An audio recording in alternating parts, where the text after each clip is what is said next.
It was a normal, boring day in the grocery store. I was stacking milk in the fridge when Camilla, my coworker, came and said, "Layla, you have to help me. I have this date tomorrow night, but I'm busy.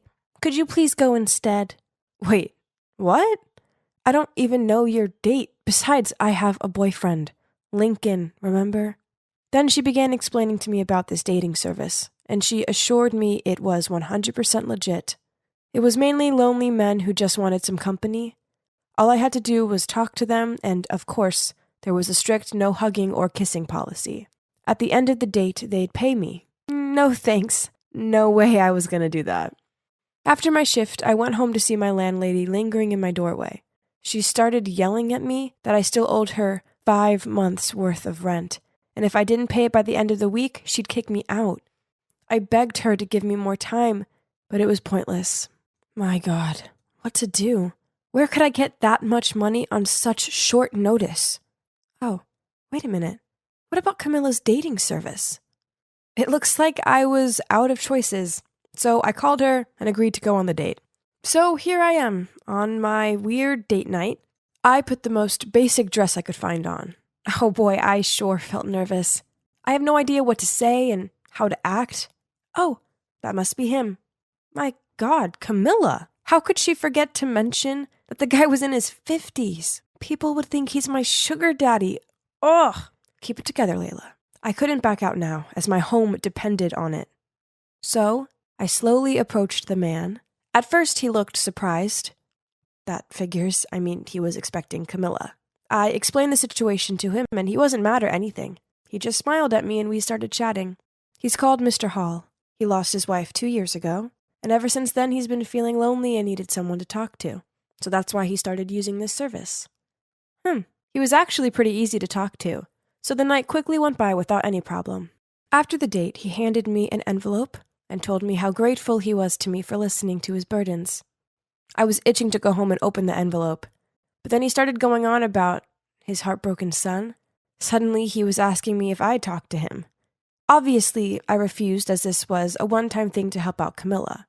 Besides, I have a boyfriend. Speaking of which, he'll be so furious if he ever finds out about this. The next day, I paid the landlady 2 months' rent and assured her I'd have the rest with her soon. But to my shock, she just scowled at me and forced me to pay all at once. Well, guess where I am now? In a cafe, waiting for Mr. Hall and his son. Ugh. Oh, there he is. And that must be his son. Geez, could he look any more annoyed? Hi, I'm Layla. Nice to meet you. Save it. I'm only here because he forced me to. So just let's get it over with. Layla, thank you for coming. This is my son, Leon. Please don't mind his attitude. Then Mr. Hall left us alone. Man, Leon was hard work. Any questions I asked him, he just shrugged or snorted. Then, when he finally spoke, he sarcastically said, "So, Layla, I hope the money's worth it." What? How rude! Then he continued, "You must be desperate. Don't you feel ashamed of yourself?" Ugh! He was the rudest person I'd ever met. But, yes, I was desperately in need of money. So I took a deep breath and started telling him about myself. When time ran out, I said goodbye to him and left. What an unpleasant experience, but at least that was the end of it, right? Wrong, as Mr. Hall asked me to meet him several more times. Who was I to argue? I mean, I needed the money.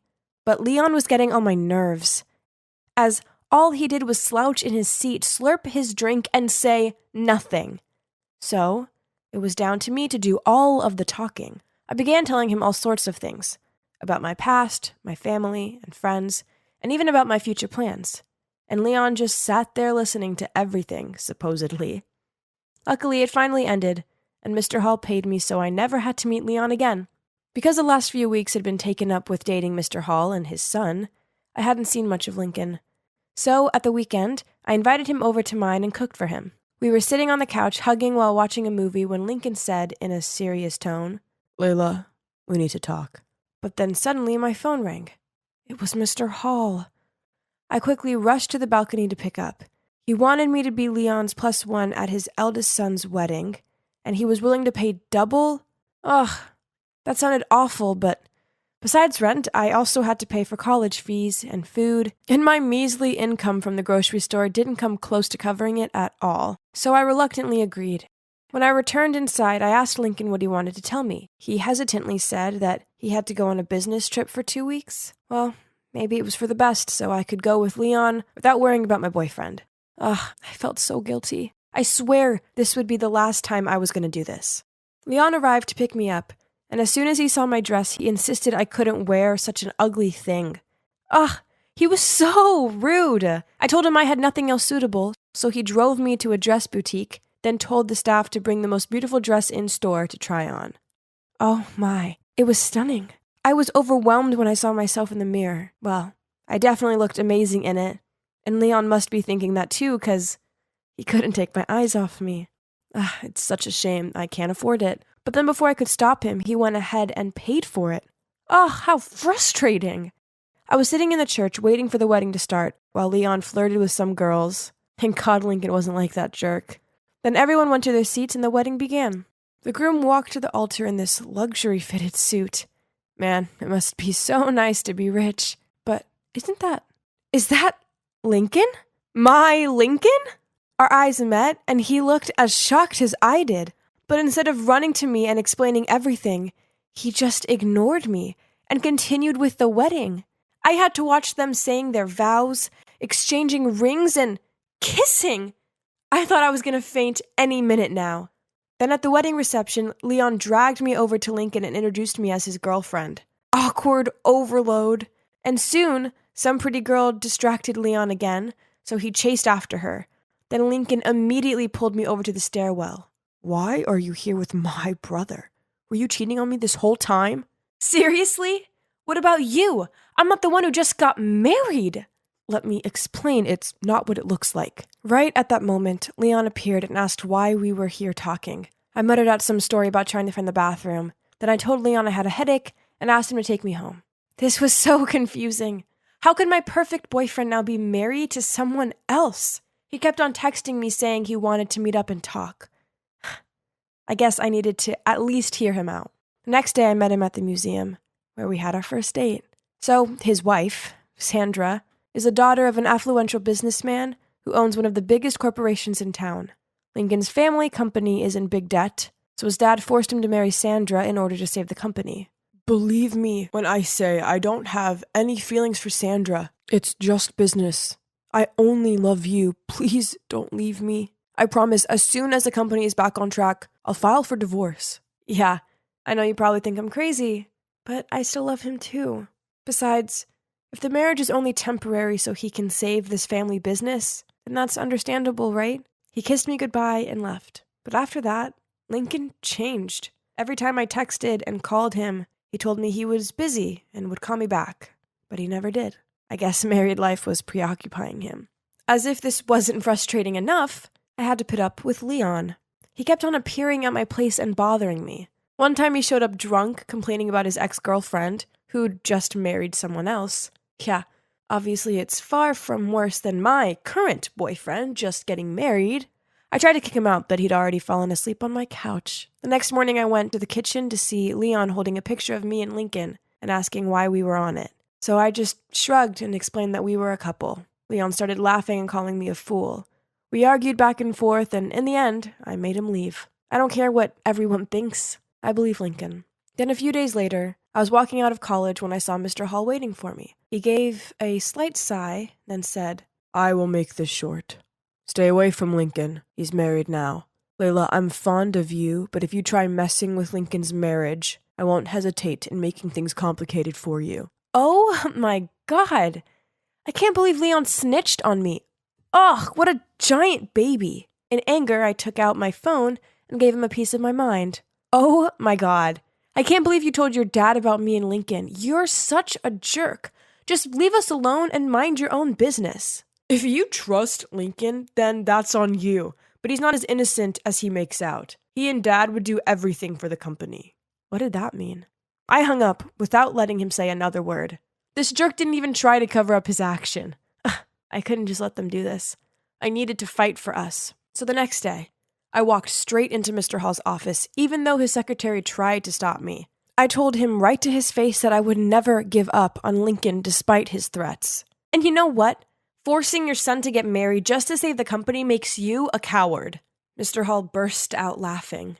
Well, what came next was far from funny. Turns out it was Lincoln's idea to marry Sandra. Leon was right. Both of them would do everything for the company. Another thing Leon didn't tell Mr. Hall about Lincoln and me, he saw us talking at the wedding, so we hired someone to investigate us. I was totally wrong about Leon. Right at that moment, Lincoln walked in and stopped dead on seeing me. Layla, what are you doing here? You liar. I can't believe I trusted you. Please hear me out. I took the iced coffee from Mr. Hall's desk and splashed it in Lincoln's lying face. We're done. Overcome with emotions and feeling like a massive fool, I rushed to the nearest bar to drown my sorrows. I was about to down my 4th shot when a hand stopped me. Can Lincoln just leave me alone? But when I looked up, it was Leon. Why are you so good to me? I mean, I blamed you for telling your dad. You should hate me. Because I like you. I felt like the room was spinning upon hearing his words. Then everything slowly came to light. Leon was devastated when his girlfriend broke up with him. But then he found out she did it to be with his brother. Yes, you heard me right.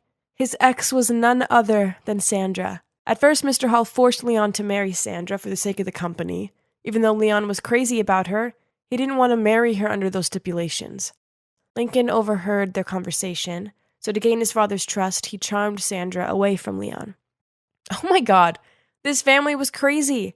I didn't want anything to do with any of them ever again. So I just rejected Leon's feelings, ran straight out of the bar, and cut off totally with all of them. So what now? Well, I graduated last month. So after that, I decided I needed a fresh start in a shiny new city. So far, so good. I have a new job, which I adore. And it's so good knowing I'm not going to run into that jerk Lincoln or his dad. I know what you're wondering. What about Leon? Well, one day, I was walking out of my apartment when I saw a familiar face. Yes, it was him. Turns out when Leon heard that I was moving to another city, he moved too. I thought it was sweet that he was willing to leave his family, friends, and job behind just to be with me. Maybe it's time to gradually open up to him, don't you think? Well, time will tell. Too bad my story has to end here. I'd only just arrived at school, yet I could tell something was up. Dude, what's with all the fuss? Did Carl do something crazy again? Look at this. Jeez, gross. Sorry, wrong direction. This way. Here you go, Miss Stewart, the new principal of our school. In front of me was a stern-looking woman who exuded a terrifying aura. Ooh. Well, that was unexpected, as we all assumed that Mr. Smith would take the lead because he'd been serving as school vice principal for pretty much forever. Suddenly, everyone's phone vibrated. Why the stern face? She looks so angry at the world. Is she allergic to our skin? Every skirt is too short, lol. No dance party this year? Unbelievable. Is she a principal or a jailer? Warning you guys, she knows our secret smoking place. Jeez, look at all those faces pinned to their mobile phones. The gossip mongers. Over the next few days, rumors about our new principal seem to be everywhere. Info about her seemed more sought after than Imagine Dragons tickets. Also, from day one of the principal's arrival here, a series of bizarre stories began to circulate. One day I was walking into class and heard the most ridiculous story in the world. My school was haunted. Idiots. I quietly crept under the table, then suddenly poked my head up and shouted, "Boo!" which caused all my friends to jump in fear. Haha, losers. All that spook stuff is nonsense. You don't believe it, huh? Yet Stacy saw it. Oh no. Stacy? I didn't know they dragged my crush into all these silly gossip things. She's usually a smart girl. Not sure what had gotten into her. After that, Stacy lowered her voice and started talking passionately about her chance encounter with a silhouette that appeared in front of the principal's office. But worst of all, before she could get a closer look at it, it vanished. It was probably just the security guard. Nah, when I left, I still saw him dozing off in his room. He even checked the camera and saw Stacy just standing and saying hello, even though nobody was there. Creepy, right? Then the story went further, when someone claimed that the new principal was a witch and was bringing evil forces to the school. Oh my God, Stacy. I needed to pull her out of this mess of nonsense right now. But no matter what I said, she insisted. I saw it with my own eyes. What if she really is capable of dark magic? Oh, come on. We're not kids anymore, Stace. Evil forces, witches, demons, they aren't real. But it's you who might get in trouble when the principal starts investigating who's spreading the rumor. Josh, it's driving me crazy. I need to confirm what I saw. But I'm scared. Can you come with me, please? I hesitated for a moment, then nodded. Okay, back gate, 10 p.m. tonight. Let's just get it over with. Plus, it'd be a great chance to impress my crush, isn't it? That night, I arrived at our meeting point early and waited around. It was freezing, and not gonna lie, I got goosebumps. Okay, calm down, Josh.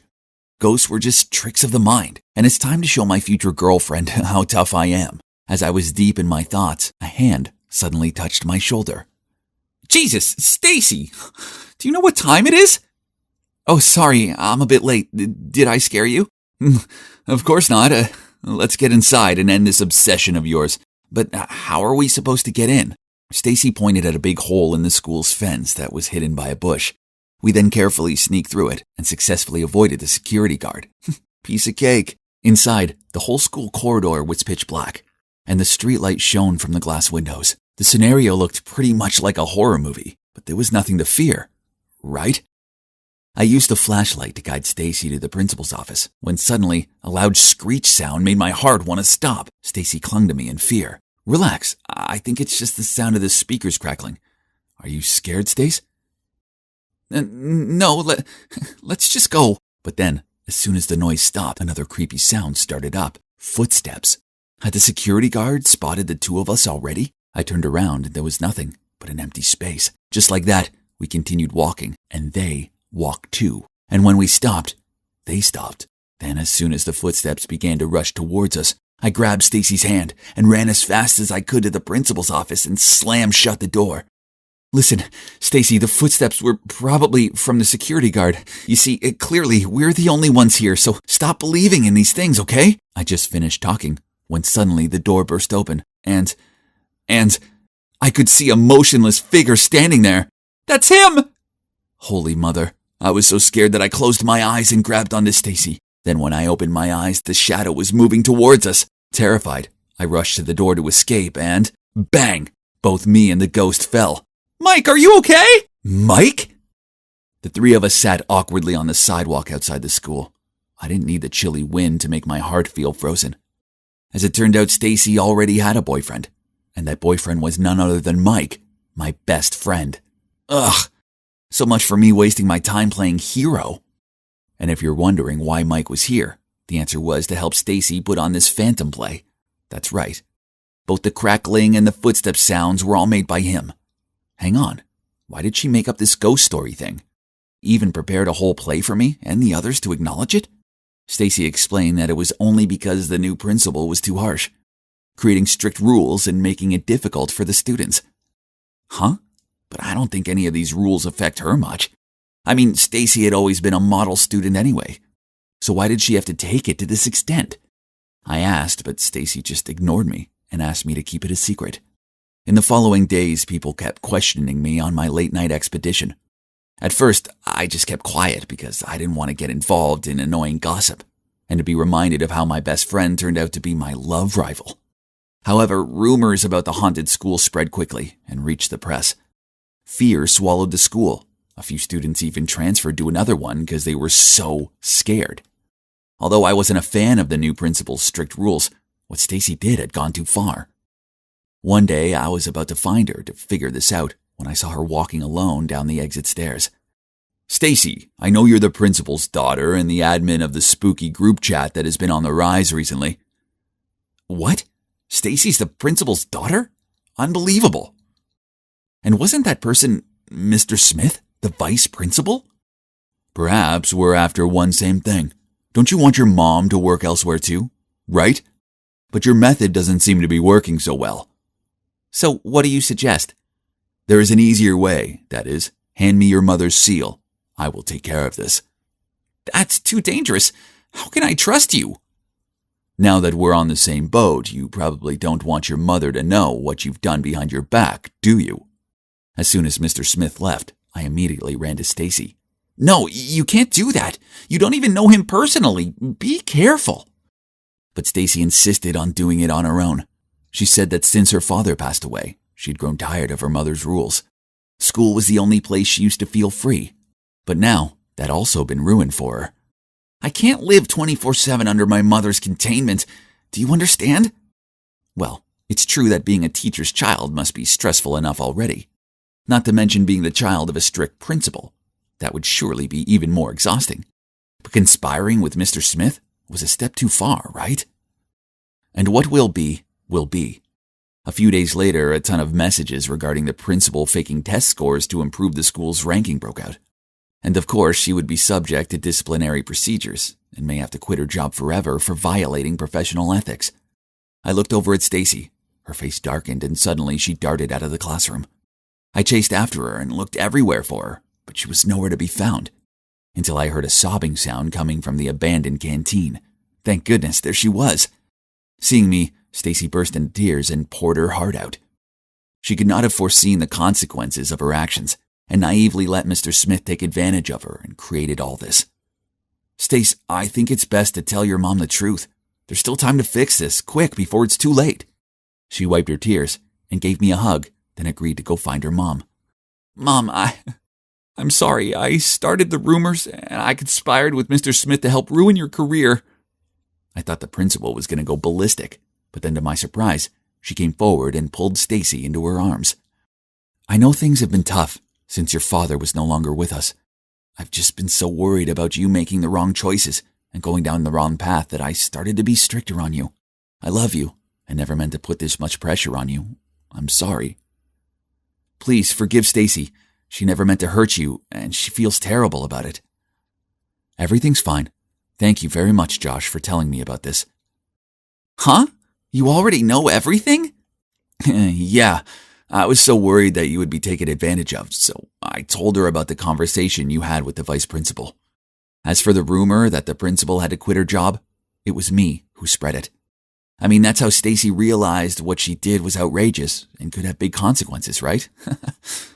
Although her mom forgave her, Stacy was still nervous because she'd given Mr. Smith her mother's seal. It's okay, dear. What you did accidentally helped me to get evidence of his embezzlement by impersonating me. His misconduct will soon be handled. It's all good now. My work here was done. I fixed things with Stacy and her mom.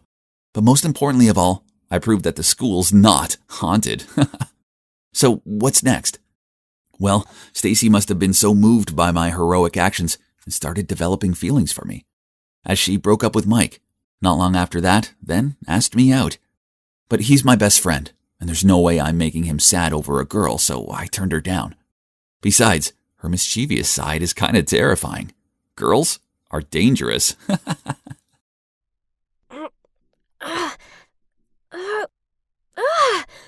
Why did this fence have to be so high? Oh no, that didn't sound good. It was time to get out of here. But, I seem to be stuck. Suddenly, a security team was blinding me with a flashlight and telling me not to move. Not that I could anyway. They dragged me down. Then the next thing I knew, I was being pushed into a chair and interrogated by security guards. But all they got out of me was silence. A few minutes later, Mr. and Mrs. Langston showed up. Yeah, they're the wealthy couple who owns this mansion. They're the people that I was looking for. I suppose I did owe them an explanation. I'm sorry for this disturbance, but it's not what you think. I saw your job advert for a housemaid, and I wanted to apply, but the guard said I was too young and refused to let me in.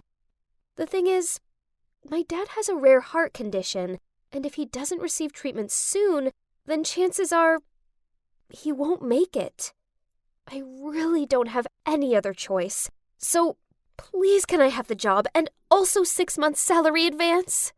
Right at that moment, a girl my age fell into the room, peered at the Langstons, then started laughing. Carla, this is not acceptable. Aren't you ashamed of your appalling results for the Francis Academy entrance exam?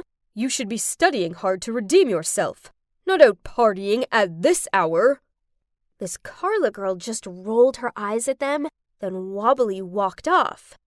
I noticed Mr. Langston comforting his wife, who seemed to be in much distress at the girl's inconsiderate behaviors. So this must be their daughter then. They sure seem to take her education seriously. And she applied to my school. That gave me an idea. You know, if you want to improve Carla's academic performance, I can help you. They both gave me skeptical looks, so I showed them my academic records and told them how I was a valedictorian and had successfully scored a scholarship at Francis Academy. On hearing about my achievements, any apprehensions they had soon faded. And so, they'd come up with a plan. A risky one. They would pay for my dad's hospital fees until he fully recuperated if I took on the identity of Carla and flew to South Korea to study at an international high school there, while Carla would take my place and enroll at Francis Academy just as they wished. This deal sounded like the answer to my prayers, but I knew it would be tricky. Pretending to be somebody else in a completely different country was beyond my understanding, so I agreed to do it, but only on 2 more conditions. First, a guardian must be present, who would take care of all my paperwork and stuff. Second, after I completed the deal and returned, the Langstons had to help me get into my dream school, the prestigious GBA University, obviously. They gave it a thought, then shook my hand in agreement. It looked like we had a deal! The next thing I knew, I was in an elite neighborhood in Seoul, Korea. Whoa! Talk about luxury! So this was what it felt like to be born with a silver spoon in your mouth. Mr. Preston dropped me off at school and repeatedly told me not to draw attention to myself. Blah, blah, blah. Oh, by the way, Mr. Preston is the Langstons' lawyer, and according to the contract, he's also my guardian. He seems oh so serious, but I guess he's okay. Whoa, this school looked so modern. The architecture was a work of art all in itself. I wandered around the endless corridors and tried to find my class. Everyone seemed quite friendly, and the class president, Minjun, even gave me a guided tour. All the students' outstanding paintings, photos, and models were displayed all across the campus. Countless classrooms of different subjects, from science to art, just made me gasp in awe. I was admiring the artwork when suddenly Minjun blurted out, Sorry, I've got to go. Miss Lee is looking for me. It'll only take a few minutes, so wait here for me, 'kay? Then he rushed off. So I lingered around the hall. That's when I spotted a group of girls nearby. I recognized the one from my last class. I'm sure her name was Isabella. I was about to walk over to greet them when I realized they had this one girl cornered and were making fun of her hairband. Ugh! Where did you get that horrid thing from? I suppose it must have come from some thrift shop or something. I heard that's where poor people shop. Ugh, this whole thing disgusted me. They outcasted someone just 'cause she didn't come from ridiculously rich households like them. I knew that poor girl's feeling all too well. I'd gotta help her. But I didn't want to get anyone's back up and draw attention to myself. What could I do? Ah, got it! Hey, the teacher's coming. I'll stall her for you guys. Run! My plan worked a treat, as Isabella and her friends nodded at me, then rushed off. I then went over to the girl asking if she was okay. Get away from me! She flinched me off her and then ran off. Huh? I was only trying to help. As I turned around, I saw Minjun looking at me. A bit impressed, I think. He told me that the students here were divided into 2 groups. 90% are rich, and the remaining 10% are poor kids entering under scholarships. Most of the students are quite friendly to each other. Well, except those I just witnessed. Isabella's part of the rich kid group who think their upbringings make them superior to others. She's often mean to the 10% group as she believes they don't deserve to be here. And as you can guess, that girl they upset, she's called Susie. She's in the 10% group, and she's the smartest student in our year. What nonsense! School is school. We're here to study and should all be treated equally. Too right, new girl. I knew there was something different about you. The next day, when class was over, Isabella tapped on my shoulder and thanked me for the warning. Then she asked me to join her group for lunch. I was about to politely refuse when Minjin appeared and asked me to join him. Phew. Thanks to Minjin, I had an excuse to quickly flee the scene. However, I did look back and see that Isabella was giving this offended look. After that, Minjin and I started hanging out more. We soon became close friends, and we both decided that the dynamics around here needed to change. So, we set out to help the 10% Club. One lunchtime, Isabella and her clan purposely bumped into this boy, causing him to spill food all over himself. While they laughed and pointed at him, I rushed over there, took the food, and slammed it onto Minjin's face. Minjin immediately understood my intention. Then he also took a handful of noodles and smeared it all over Isabella. Cue the canteen erupting into one big, messy food fight. Another time, the school was preparing for a cultural fair. One boy from the 10% group had this awesome idea to open a food stall serving traditional dishes from different countries. Everyone agreed, apart from, yep, you guessed it, Isabella and her snooty besties. Such a peasant. Too used to working as a waiter to serve others, huh? I winked at Minjin. Then we stayed behind and secretly wrote Isabella and her friends' names on the list of participants and submitted it to the teacher. Now, they had no choice but to serve food at the super crowded fair. The funniest part was they finally got a taste of their own medicine when the 10% group made the most of ordering them around and complaining. Ew, this ratatouille is too bland. Add some more salt. And this milk tea is too sweet. Start a new batch with less sugar. I have to admit, I was enjoying watching the mean kids squirm. But I guess my enjoyment hadn't gone unnoticed, as afterward, Isabella approached me. Those peasant kids aren't at the same level as you and I. I suggest you put more care into who you choose to associate with, or you could end up being treated like they are. Whatever. I just rolled my eyes, walked away from her, then continued to hang out with my friends in the 10% group. Isabella and her minions gave me dirty looks, but due to the Langstons' name and fortune, that's all they could do. Just like that, my high school years passed by. I had some great friends. And guess what? Yep, I was now dating Minjin.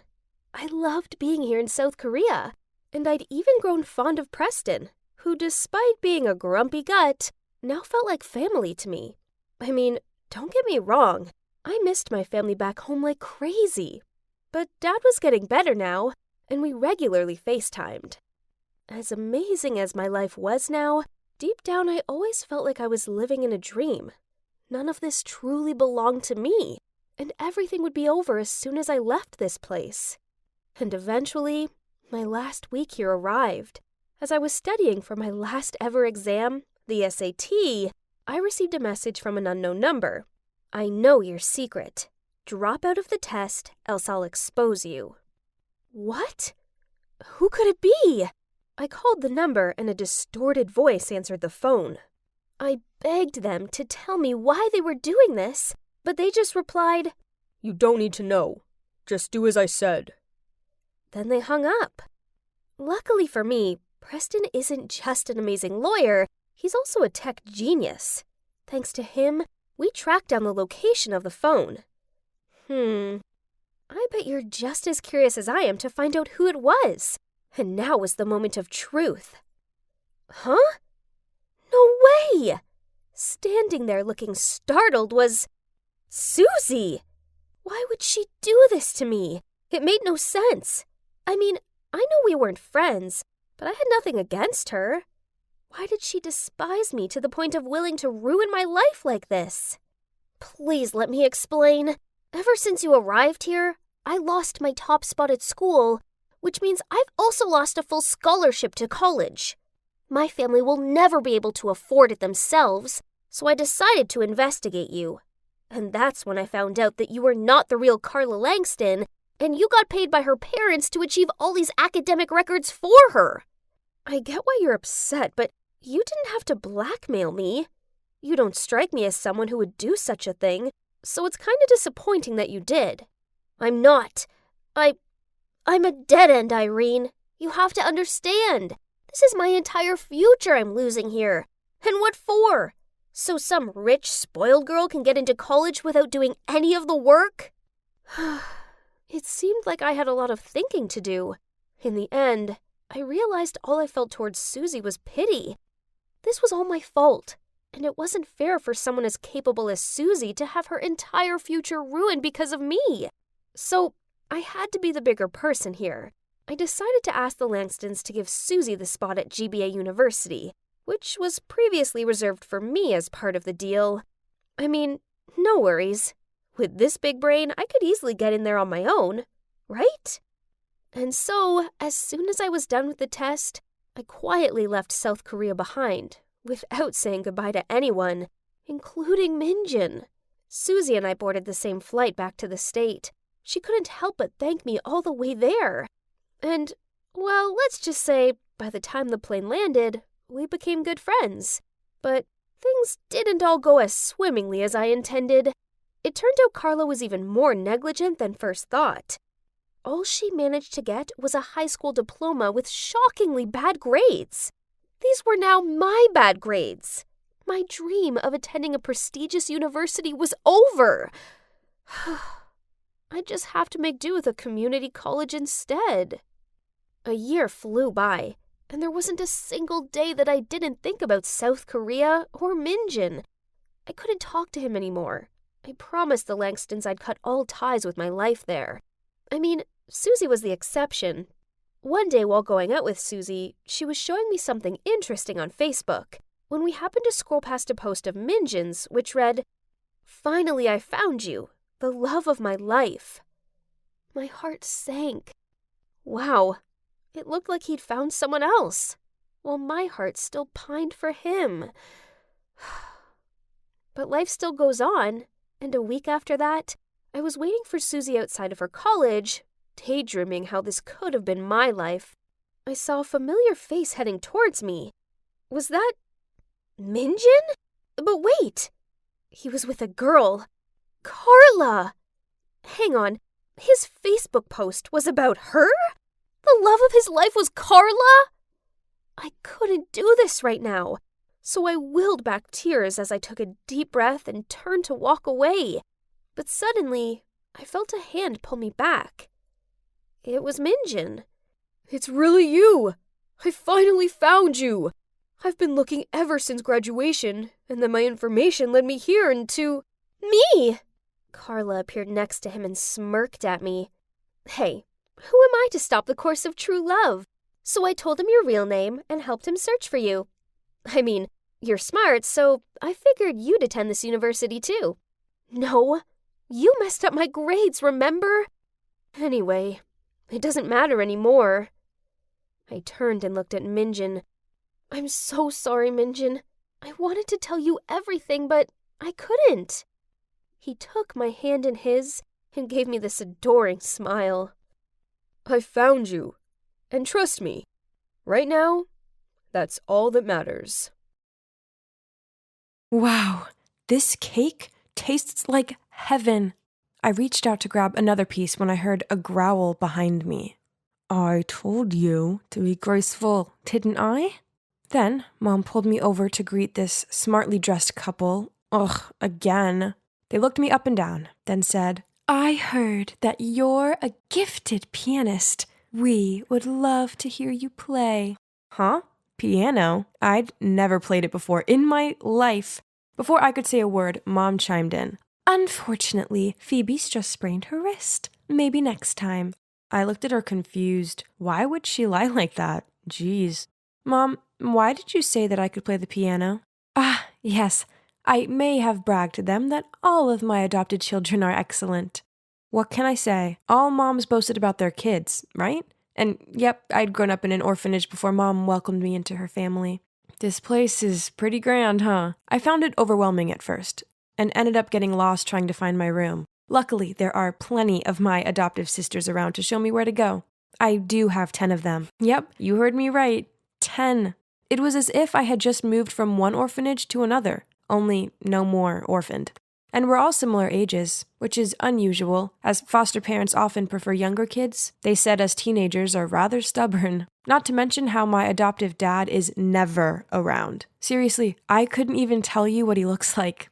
So it's just us girls here. I got on best with Collins. She's a couple of years older than me, and we share the same bedroom. As much as I liked living with Mom and my sisters, Mom did make us all do strange things, such as wear cheesy clothes and walk in a straight line.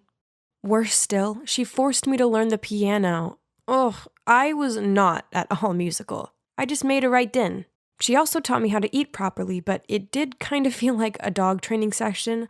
I was only allowed to eat when she showed a signal, and by the time I could catch up with how to use the silverwares, the meal was already finished.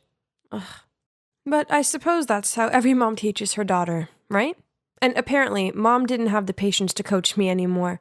So she handed me over to Collins, her star daughter. We spent an hour every day talking together, or rather, she gave me pointers on how to talk correctly. Collins said I needed to control my volume because I had a tendency to shout my words, and it wasn't very ladylike. I had to whisper at the same volume as her, and also choose my words carefully to show intelligence and grace. Ugh, maybe it'd be easier if I just didn't say anything at all from now on. Aside from Collins, I didn't have a chance to get to know my other sisters, as Mom made each of us pursue a different aptitude. Then we had to perform for her on our monthly assessment. Mom's overall very gentle and caring, but too strict when it comes to training. So we all have to spend a lot of time and effort in practice. One day I was trying to make sense of the music sheet when I heard Lexi complain, "Ugh, why does Mom force me on this Mission Impossible? So boring." What? At least ice skating is 1,000 times more fun than the piano. If only. An idea popped into my head. That night, I went to my mom and timidly said, "Mom, I want to switch from piano lessons to ice skating. I can exchange with Lexi.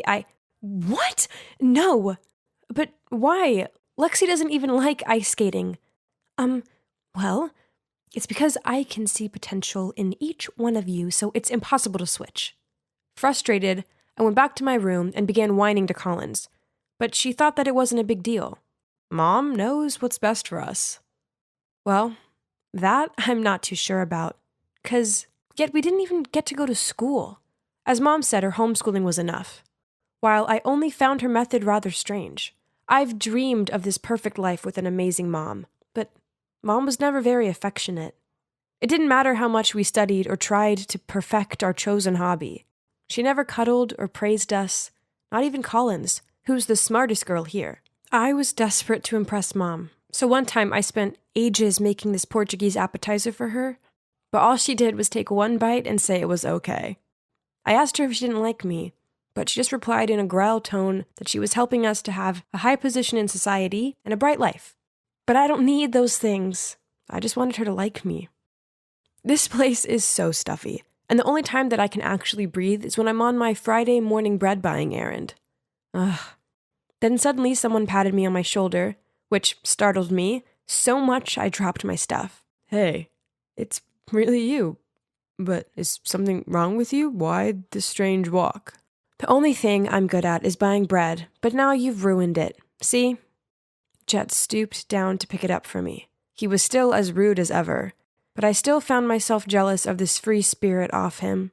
We used to be a perfect match at our orphanage, and quite embarrassing to admit, but I was very naughty back then, and often shoplifted with him.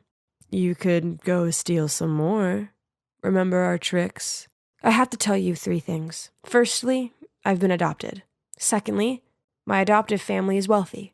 And finally, I'm being educated to be a noble lady, so no more stealing. That's ridiculous.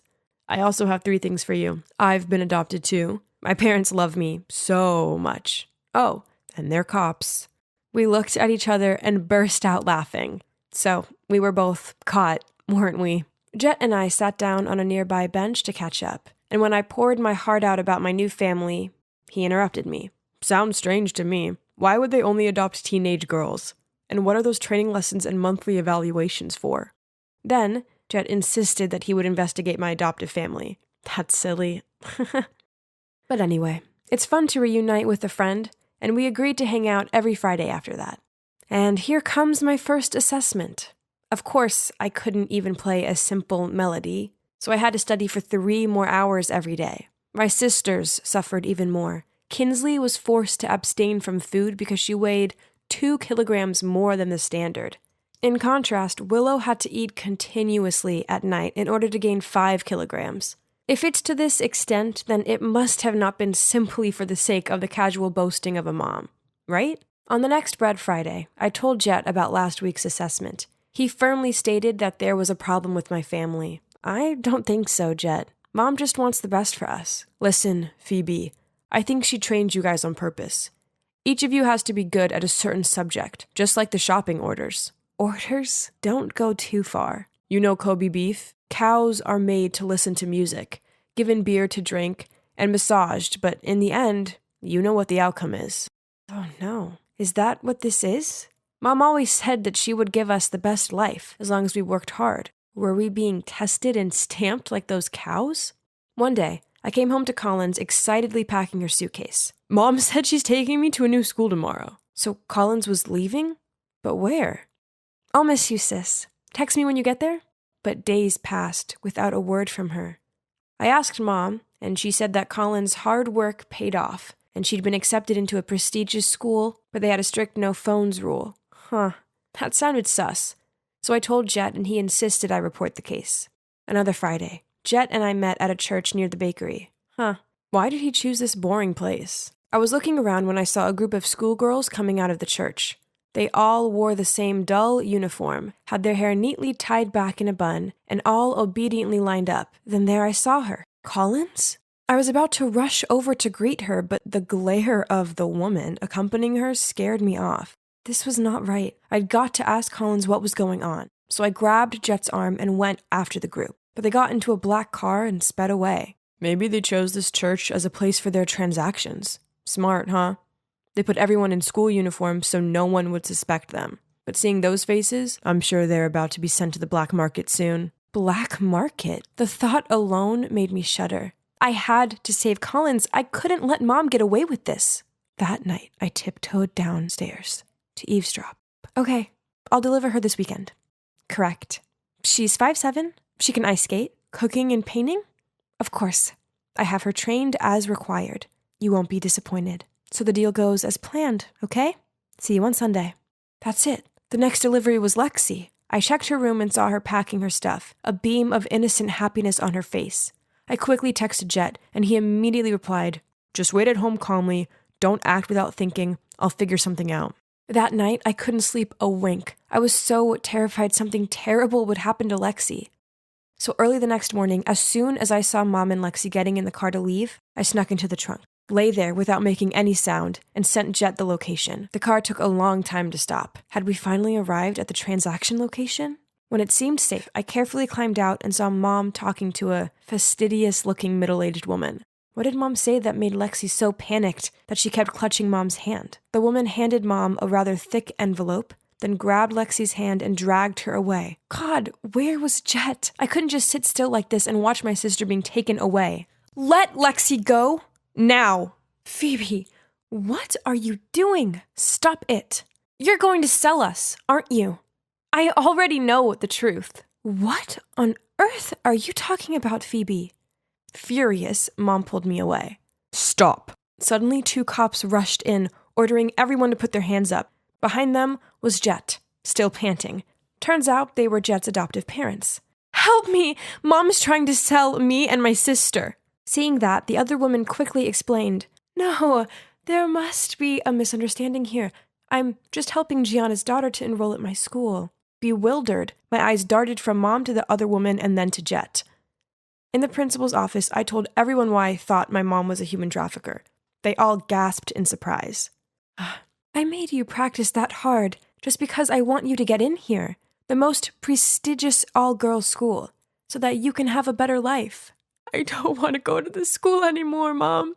She told me all about the harsh rules. This place is terrifying. You can't force your kids to do that. You adopted them, so you have to make them feel safe and loved. Miss Gianna, this is a prestigious school, and it doesn't need your scandal. You led me to believe that your daughters were naturally gifted, which now transpires is all lies. I won't accept any child from your family from now on. No, they're my children. They deserve the best. Then she begged the principal to withdraw her decision, but she firmly shook her head. Suddenly, Mom shouted, "Why?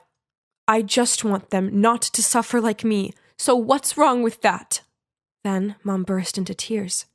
It turns out that in the past, Mom was in love with a politician, but he decided it would further his career if he chose to marry a graduate from this prestigious school instead. Mom loved him so much, she continued to be his mistress. But despite being fully provided for by him, Mom always felt that she was inferior to his official wife, especially when he proudly boasted about his smart wife and talented daughters. Then, when she wanted to start her own family, he wouldn't allow it. In the end, she decided to adopt girls and train them to become excellent so that they could enter this school regardless of their background. So that's the reason why she did this to us. I have to admit, I did feel a bit sorry for her. All of this was probably just to ease the pain of her past. But Mom, we don't want to go to this snooty school. We just want you to love us and protect us. I'm sorry. I was wrong. I was only trying to help. I'm sorry. It's all my fault. Then she hugged me. So, in the end, my sisters and I finally have a truly happy family. Mom doesn't make us do any dumb tasks anymore. Instead, she lets us pursue our own dreams and passions. Now we all go to a public school and live out our normal teen lives. It's wonderful finally having an amazing mom, incredible sisters, and my pretty awesome best friend, Jet, all by my side. Let me tell you something. Something really important. I have acrophobia, so this is my idea of a nightmare. I don't want to be here at all. Oh, and that guy on the other side is Charlie. He's my boyfriend, but I don't actually like him like that. So you're probably wondering how I ended up here, 200 meters above the ground and about to make this terrifying leap. Well, let's just start from the beginning. Hi, I'm Luna, a 17-year-old high school girl from a small town in New South Wales. Growing up, I was desperate to please my hardworking single mom. The problem was she was nearly always tired and irritable. So no matter what I said or did, it usually ended up being wrong. The most common words that came out of her mouth were, "If you want me to love you, you have to be nice." I wanted her to love me more than anything else in the world, so I did everything I could to appease her. This led to the need to make everyone happy, and left me with an unfathomable fear of being hated by others. If I made other people happy, then they'd like me, right? So whenever someone asked me to do their homework or cover for them on roll call, I did so without hesitation. And if there's ever an argument or awkward situation, regardless of if I'm to blame or not, I always apologize first. At 15, I moved to Sydney alone for high school, and that's when I met my roommate Margot. She's my complete opposite, but this didn't stop us from becoming best friends. She's independent, sassy, and doesn't let anyone pressure her into doing anything she doesn't want to. Guys, if I were more like her, I would have been able to avoid a lot of trouble. Once we had a group assignment in biology, and I, by chance, teamed up with these two popular girls. The day before the deadline, they both texted me saying they were sick and asked me to do their parts. This was a lot of work for one person, but I didn't want to upset them, so I agreed. But then, that night, while I was scrolling through Instagram during my brief break after hours of studying, I saw them checking in at a party. What? So they lied to me so they could go out and have fun and left me home alone to do their homework? Oh my, I just want to take this pen and throw it right at their dumb duck faces. How is that cute in anyway? Ugh, but who was I kidding? I knew full well I'd never be able to tell them what I really thought of them. So I picked up the pen and continued my workload meant for 3 people alone. I stayed up all night and drank 3 cans of energy drinks, but it was just too much work for one person to finish on time. Our assignment, or should I say, my assignment, got points deducted due to late submission, which somehow made the popular girls mad. What have you done? How could you turn in the assignment late? I'm sorry. It's just that doing it all by myself was a bit too much for me. Oh, please. You had the whole day to finish it. It's all down to your poor time management. Right at that moment, Margot appeared, out of nowhere, and stepped between us. If you both cared so much about your grades, then you would have helped Luna complete it. Instead of going to some stupid party, how about I report you to the teacher to cross out your names from... Margot, enough. Sorry, don't mind her. Then I quickly pulled Margot away. Apologizing to them was a ridiculous thing to do. It wasn't your fault. I know it's not my fault, but there's no point making a scene out of it, right? Fine. In that case, I'll leave you alone with all the troubles you've caused yourself. I don't care anymore. Oh, no, I didn't mean to make Margot mad. I quickly apologized to her, told her she was my best friend in the whole world, and asked her to go for a milkshake to make up. A week later, on the day my volunteer club was selling lemonade to raise funds for a children's charity, I suddenly fell sick. Oh no, I'd been telling everyone at the club how important this event was, but now I was the one who'd be absent. How embarrassing. I needed to show them how sincere I was. I texted the club president that I was sick, but if the club really needed me, I could still try to participate. Now I can finally sleep. But who would know? Before I even had time to curl up in bed, he texted back saying how they really needed my help. So if I could come, that'd be great. Oh, no. Did I really have to drag my feverish self over there? Not knowing what to do, I turned to Margot for advice, but she snapped at me. If you knew you couldn't go, why suggest otherwise? People will always take advantage of you if you let them. So just make it clear that you're sick and can't participate. Then she told me how her music club had a dinner meeting tonight, yet she'd already decided she was having a relaxing pamper session tonight, so she immediately told them she was otherwise engaged.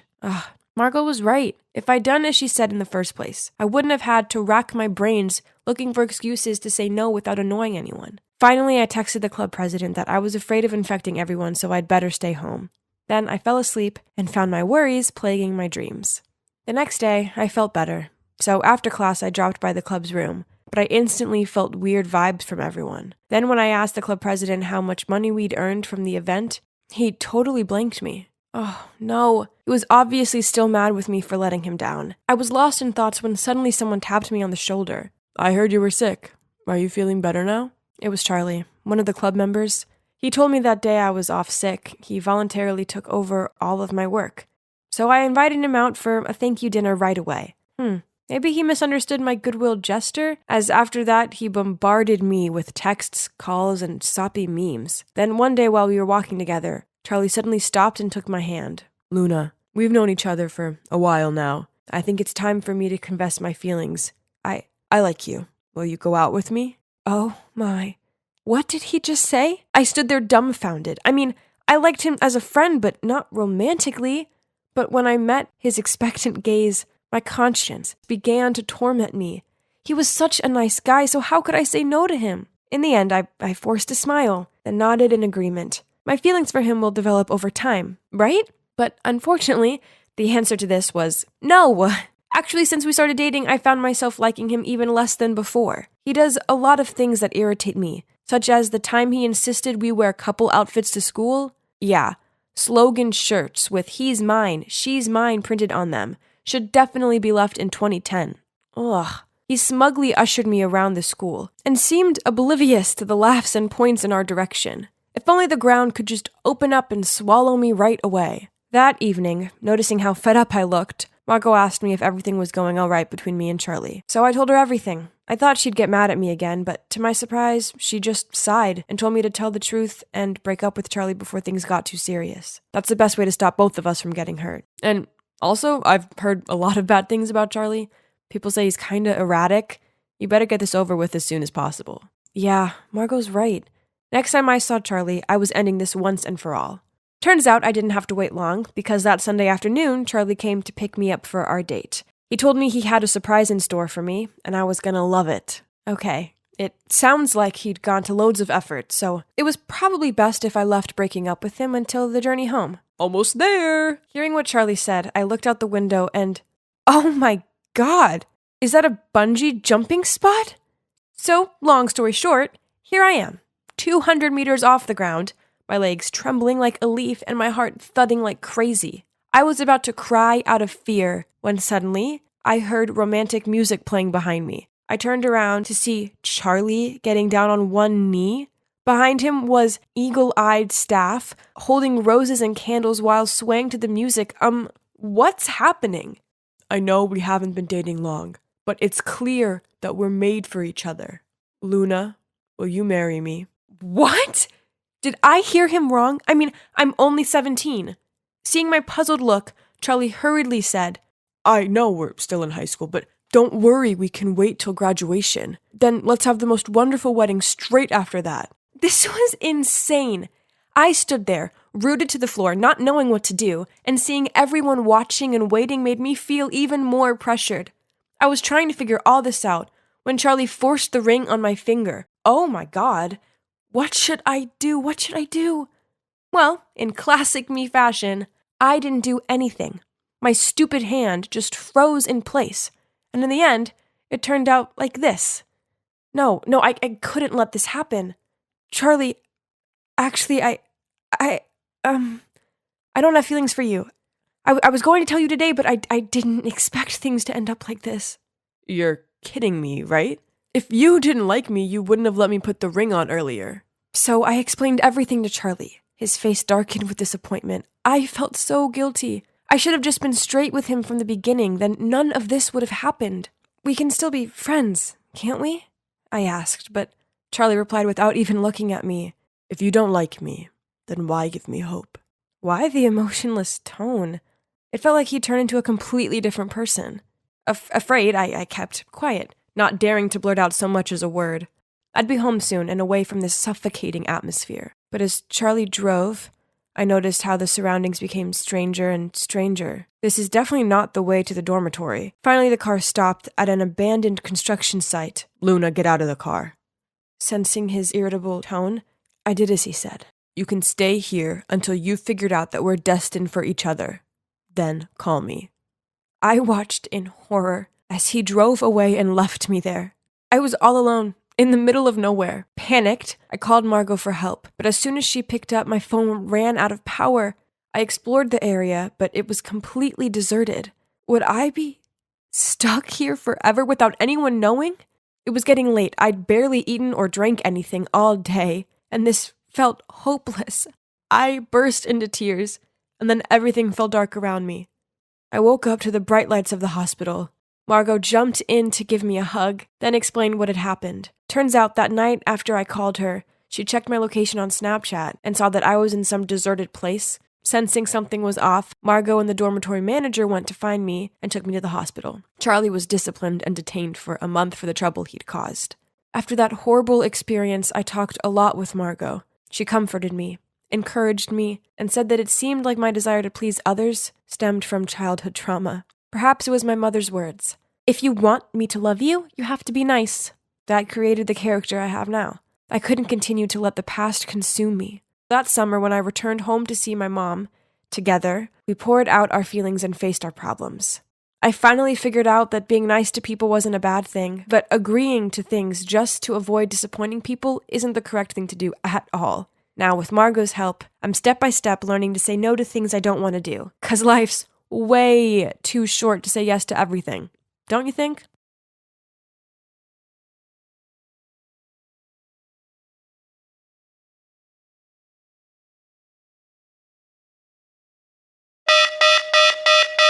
Sir, we're looking for the nearest landing point. Our helicopter has lost 2 engines. Mayday! Mayday! Mayday! Jetfly 457! Do you know who I am? I am Mr. Anderson's daughter. I insist you find a way to save us immediately! Poof! Money isn't gonna save you now. The best thing to do is be quiet and pray. No, it can't end like this. I tried raising my phone to pick up a signal, but Blade hit my hand, causing it to tumble onto the ground and the screen to shatter. Stop this nonsense! Nonsense? Actually, I'm trying to get us out of this mess, but all you're doing is just sitting there.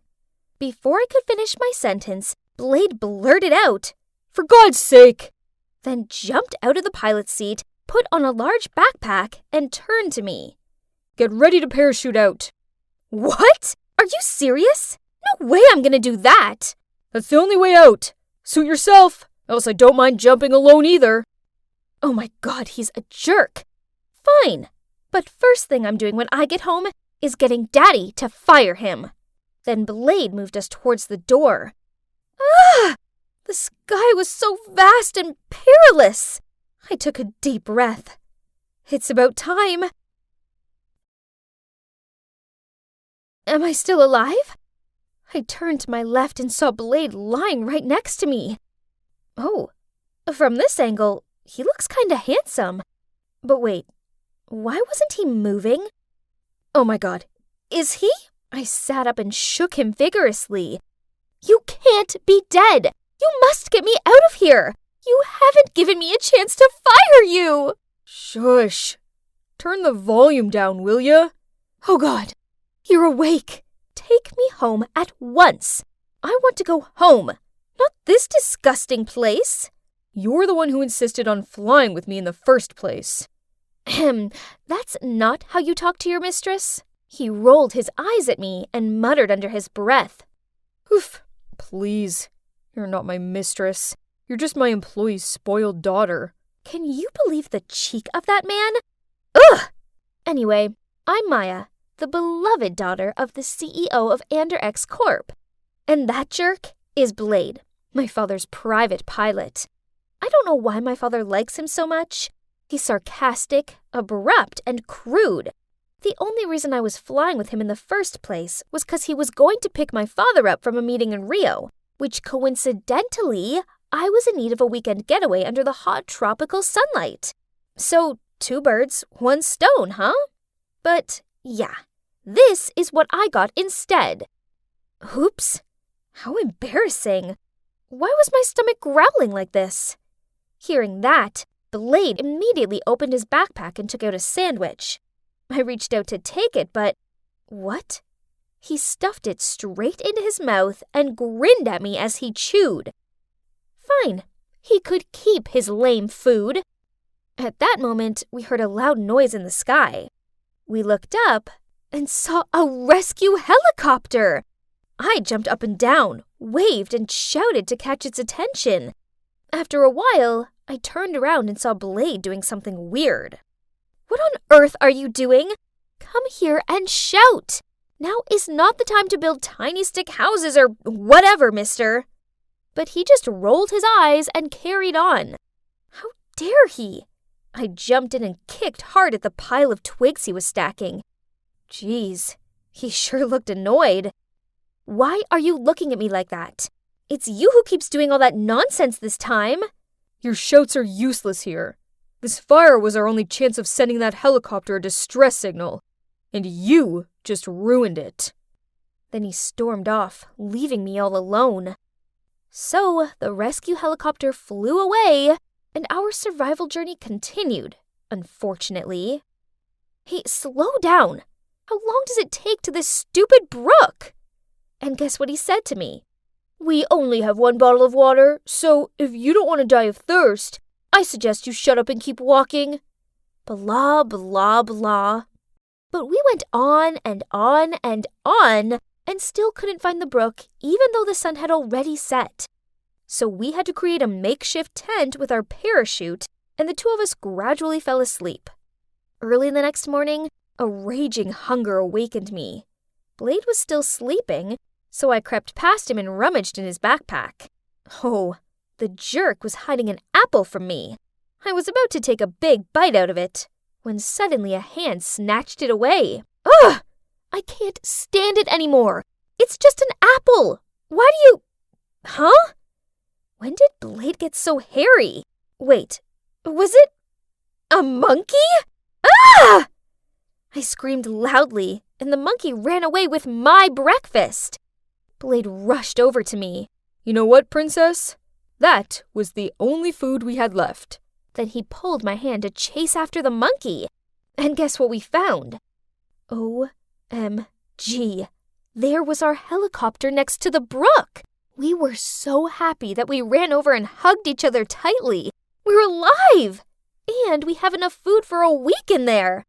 Oh, wait. He was still on my blacklist, so I immediately pushed him away. He scratched his head, and his face turned as red as a tomato. I suppose he was kinda adorable sometimes, but I was still mad at him. As the days passed by, we started running low on food. Blade remained persistent and continued trying to make contact on the radio. Finally, he detected the frequency and... Eek! We got a reply! They told us to wait a little longer, and the next morning a helicopter would come to the rescue. At last! This was our last night in this awful place. Blade was so cold and unpleasant at the beginning. Over the past difficult days, he seemed to have opened his heart and really showed his warm side. We actually spent hours chatting that night, and I listened to him talk about his tough childhood in the orphanage and his dream of flying freely in the sky. That's great! I wish I had a dream to dedicate myself to. Oh, you don't have any? Actually, yes. Since my mom passed away, my father started working even more. I longed to have my happy family life back, but it wasn't to be. Maybe I will get that again, but this time with my fiancé. Really? If so, he's a lucky guy. Huh? What did Blade mean by that? I suddenly felt my face flush.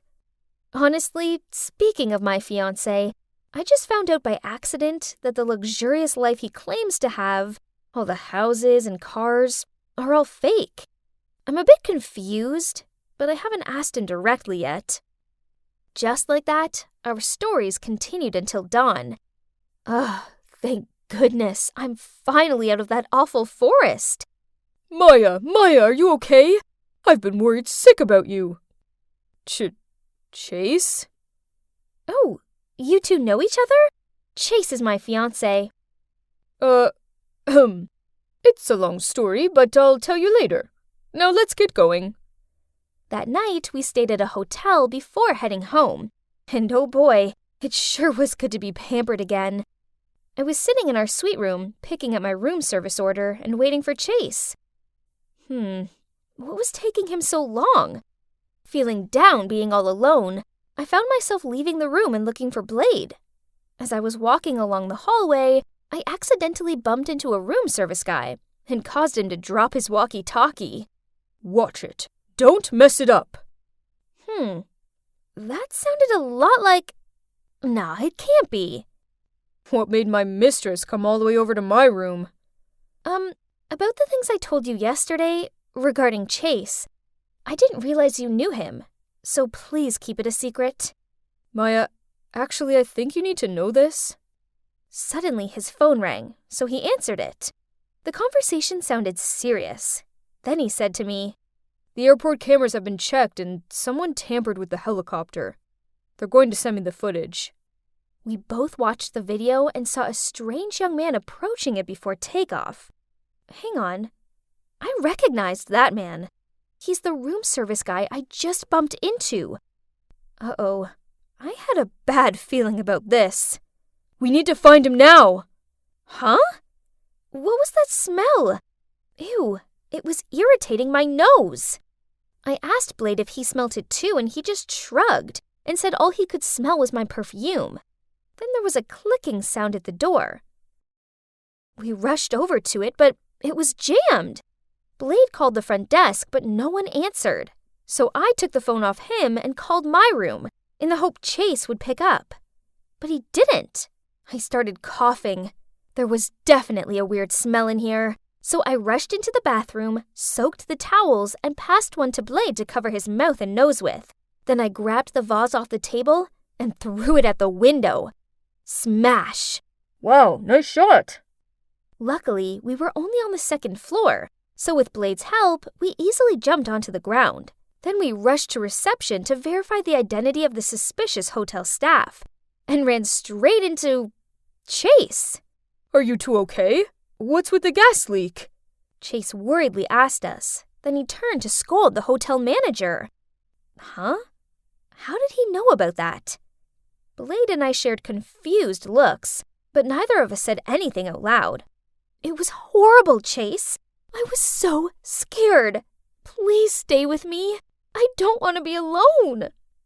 I pretended to cry as I leaned on his shoulder. Then, while Chase was talking to reception, I turned to Blade and asked him to call the police to find the suspicious hotel staff instead. That afternoon, before checking out, the police called to say they'd arrested the suspect. So, all three of us went to the station. As soon as the police led the room service guy out, he immediately pointed at Chase and said, "He's the one who hired me." Chase gave a shocked look, denied the accusation, and threatened to sue him if he continued with this slander. Stop the act, Chase. I checked, and I know you used my card to send huge payments to the same person. That person. All I did was love you with all of my heart. So why did you try and harm me? No, I never wanted you to be hurt. It's just, why were you always with him? What do you mean? I hate you, Blade. Why do you always stick your nose in my business and ruin everything? I'd almost reached my goal. Then you appeared and messed everything up. So, it turns out Chase was targeting Blade, not me. The two of them grew up in the same orphanage. As a kid, Chase was a crafty boy who took delight in deceiving others for fun, so the nuns assigned Blade the task of watching over him. Blade just wanted the best for his friend, so he followed Chase's every step and tried to stop him from all his petty theft plans and love scams. So Chase grew to despise Blade, and when they both left the orphanage, they lost contact with each other.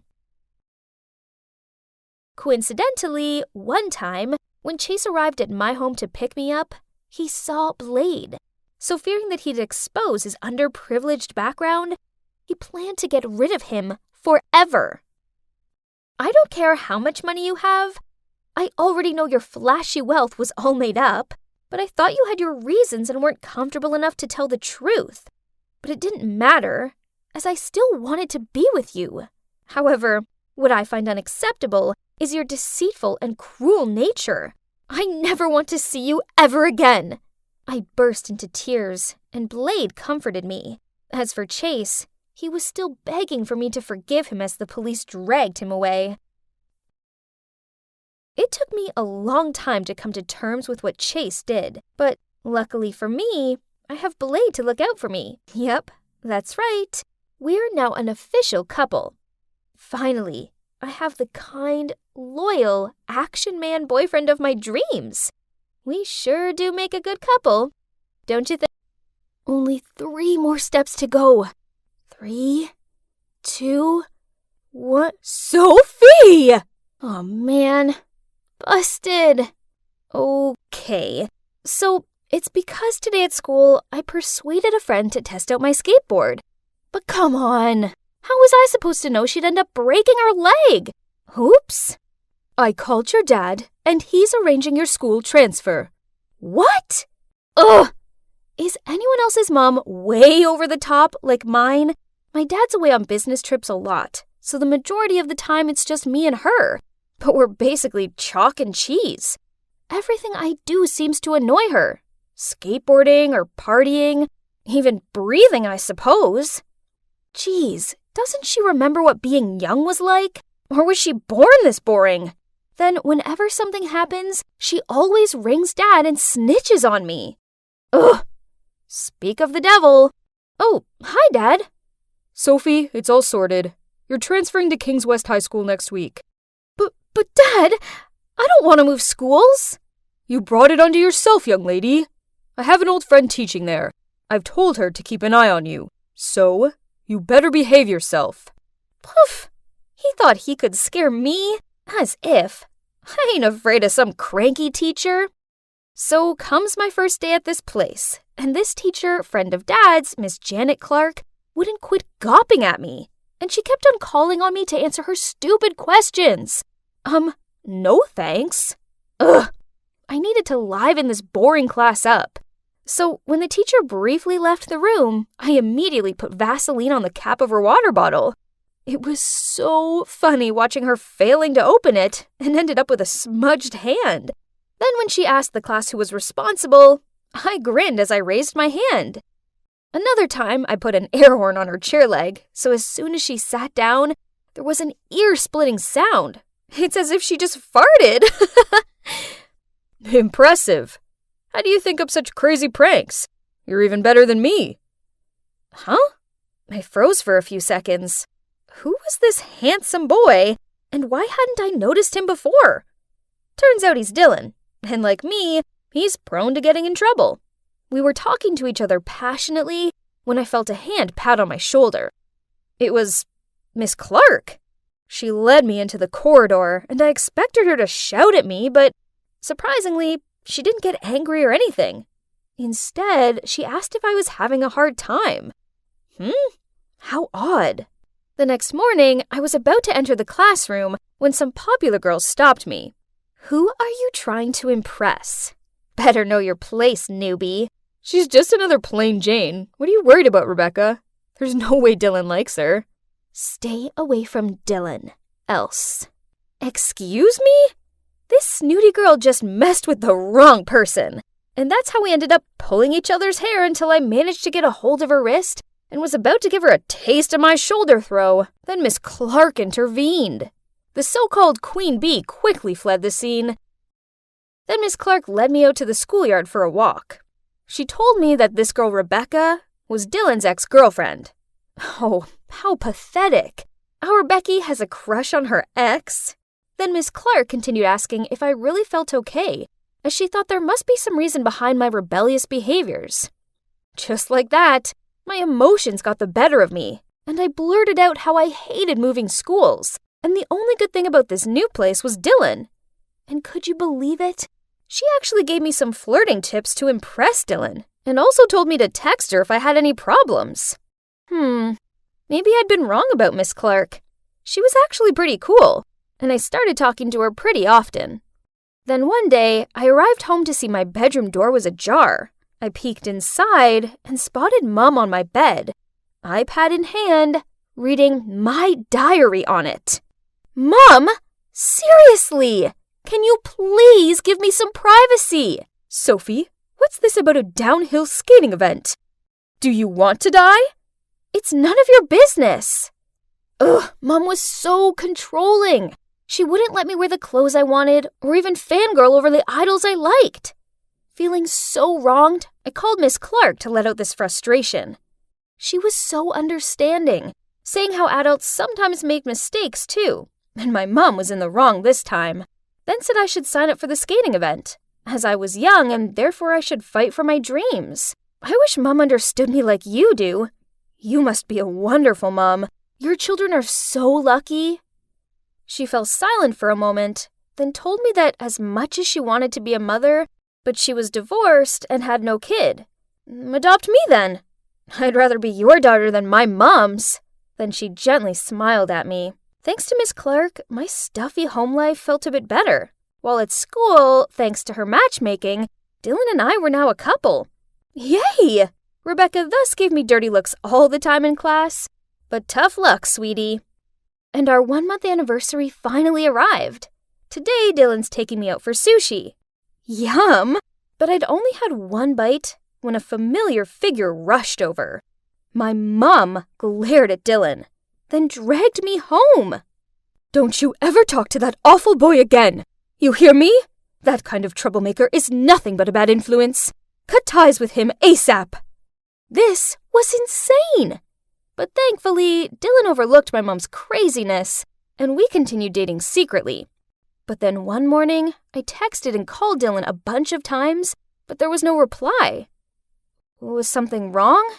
We just had the best date last night, but now, nothing. I rushed to school, searching for Dylan, worriedly asking everyone if they had heard anything from him, when Rebecca suddenly approached me. Dylan could have died thanks to you. Seems like you and your crazy mom are cut from the same cloth. Okay, so turns out that after Dylan dropped me off after our date, he ended up in an accident. Luckily, he wasn't hurt too bad, but he was convinced someone had tampered with his brakes while he made a quick stop at the 7-Eleven near my house. And, yep, that must have been my mom, since he also saw her leave the store. How could she do that? She's ruined my life! Dylan broke up with me right after that. No way was I staying anywhere near her. So I packed a bag and fled to the one place I felt safe. And here I am, at Miss Clark's house. Peace and quiet at last. Oh, what's this? She looked so pretty when she was young. I turned a few more pages, then... Why does this man resemble my dad? Then I saw a scribble. Janet, Bob, forever. It was my dad. So she wasn't just his old friend. She was his ex. A thought suddenly popped into my head. Could she be my real mom? Maybe Dad let me transfer to her school so we would be reunited. Oof, forgive me. I must have watched too many TV dramas. But honestly, how amazing would it be if she was my mom? My real mom was such a nightmare. I went to the kitchen to see Miss Clark preparing dinner and couldn't help but blurt out, "Mom?" She got extremely emotional, then pulled me in for a warm embrace and called me her daughter. Suddenly the phone rang. It was Dad. He told me to go home immediately or he'd stop my allowance. Miss Clark told me not to be worried and just go, but I had to show some attitude to let Mom know that I wouldn't back down easily. So from then on, as soon as I was home, I just went straight to my room without even looking at Mom. And also every time she said anything annoying, I kept replying with, "What's wrong with you? My teacher told me to do so. Stop overreacting." And you know what happened next? Yep, Mom called Dad. Again. I reported it to Miss Clark, as usual, and she told me that if I wanted Dad to stop listening to Mom, I had to tell him she was having an affair. What? Wasn't that too much? Did Miss Clark still have feelings for my dad? Was she only being nice to me so she could worm her way back into his life? After that, I didn't talk to her as much, and tried to avoid her at school, just to be safe. But then one day after lessons, I found her waiting by my locker, looking all glum. She told me it was her birthday, but like every other time, she had no one to celebrate it with. If only you'd be by my side this year, my daughter. So I agreed to go for dinner with her, and then for convenience, I made reservations at Mom's restaurant. Maybe this wasn't such a bad idea. I mean, Miss Clark might be able to talk some sense into her, right? They could even actually get on. But as soon as Miss Clark walked in, Mom's face dropped. "Janet, what are you doing here? Our restaurant is fully booked. Please leave."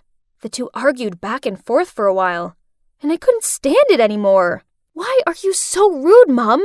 She's my teacher." Mom then stormed off in a rage while Miss Clark and I just ignored her and carried on with our birthday plan.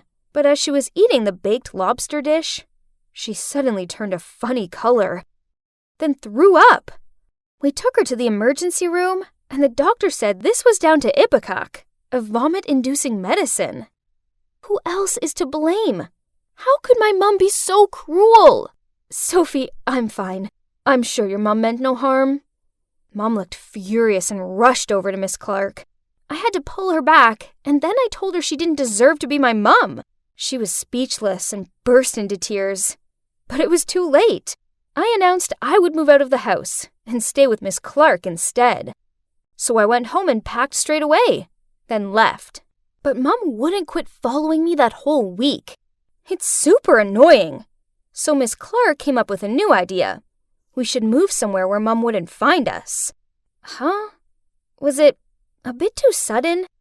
But this was the only way I could be rid of my freaky mom. So we moved to a little house in the suburbs. Miss Clark took good care of me and completed all of my school transfer procedures. The first few days were so much fun. We had a really good time together. However, I started to notice odd little things, such as she fed me pizza every single day. Pizza and pizza only. She also insisted I wear these worn old clothes and called me Dumpling? What a weird nickname. At first I just wondered why she did that, but then it started to bug me, so I asked her to stop. To my surprise, she started crying. Looks like I was stuck with this awful nickname. Things at home seemed off, and the new school was just as terrible. From the very first day, I again became the target of the mean girls. But one day, as they tried to stop me passing them, one of their faces suddenly turned pale. Huh? Isn't that Alice's gross old shirt? Alice who? You know, Alice. The Dumpling. She wore the exact same shirt with the word smart printed on it. I remember this vividly as I used to laugh at how brazen of that stupid girl for wearing a shirt saying smart. My God, even the trace of my cigarette butt on its flap? It's still there? But she's dead. Then they all looked at each other in fear and ran away. Huh? Chills ran down my spine. I didn't know who this Alice was, and I didn't want to. The only thing I knew was I needed to get out of this place immediately. So I rushed home to pack my things before Miss Clark got back from work, but it was too late. Dumpling? Where are you going? You have to stay with Mommy. Then she quickly locked the door, dragged me inside, and started acting like a psychopath. Eat up, my dumpling. Why are you so sad? It's seafood pizza, your favorite. I'm sorry I didn't let you eat it before, but now you can have it all you want. I'll buy this for you every day. Panicked, I didn't know how to hold out against this insane woman when someone kicked in the door. It was Dylan, followed by my parents. Sophie, here you are, our baby. Oh, thank good God. I pushed Janet away and ran straight to them. But how did they find me? I decided to look into the case of my broken brake again, as a few days after the accident, I came back to that 7-Eleven, and a cashier asked me if my mum came home safely the other day, as she saw a woman claiming to be my mum struggling by my motorcycle, saying there's some problem with it. That sounded way too fishy, so I asked to check the store's CCTV footage. And the culprit was not your mum as we all thought, but her. Huh? Why? She helped matchmake us. Why would she want to harm you? I don't know. Maybe she wants everyone to misunderstand and blame your mother. Luckily, our phones have still been sharing locations ever since we were dating, so I found you in time. Many thanks to you, Dylan. My father angrily looked at Miss Clark. Janet, things between us ended decades ago. Please get a hold of yourself. Poof! How ridiculous! Who do you think you are to assume this is about you? Dumpling is mine. She's my daughter, and she's staying with me. She broke down crying, and then admitted it all, from damaging Dylan's motorbike to putting Emenic medicine in her own food to fool people. I've tried everything. I can't believe it. How could a gentle person like her do such things? After the truth was revealed, everything gradually got back on track. I went back home, but still, my mind constantly wandering back to her and why she did it. Until one day, I came home from school and was surprised to see that woman sitting on the couch in our living room having a coffee with Mom. To be honest, I was a bit frightened at the sight of her, but she didn't look as unstable as before. It turned out that she'd just returned from a psychotherapy unit. She'd been suffering from her mental health since Alice, her daughter, passed away. Alice, aka Dumpling, was a stubborn teenager, just like me, and due to the strictness of her mum, she once left home in a temper and never came back, as she got in a terrible car accident that night. So, as soon as Miss Clark saw me, she subconsciously wanted to turn me into her daughter to fix her past mistakes. Sophie, I'm truly sorry for the pain I caused you. I let my grief consume me, and as a result, I refused to accept how dark a place I was in. Teenagers are complicated, but please try to be more open-minded and show them love the correct way. Sophie's a good kid, and I don't want you making the same mistakes I did. And so everything ended in a good way. Although my mom and I still sometimes argue, now we both know how to control it. I also learned to share things with her so that we became closer. And now, when she calls Dad, it's no longer to snitch on me, but it's to talk about how our days went. By the way, I don't have to go on secret dates anymore either. There's my Prince Charming. How many times have I told him not to rev up the engine?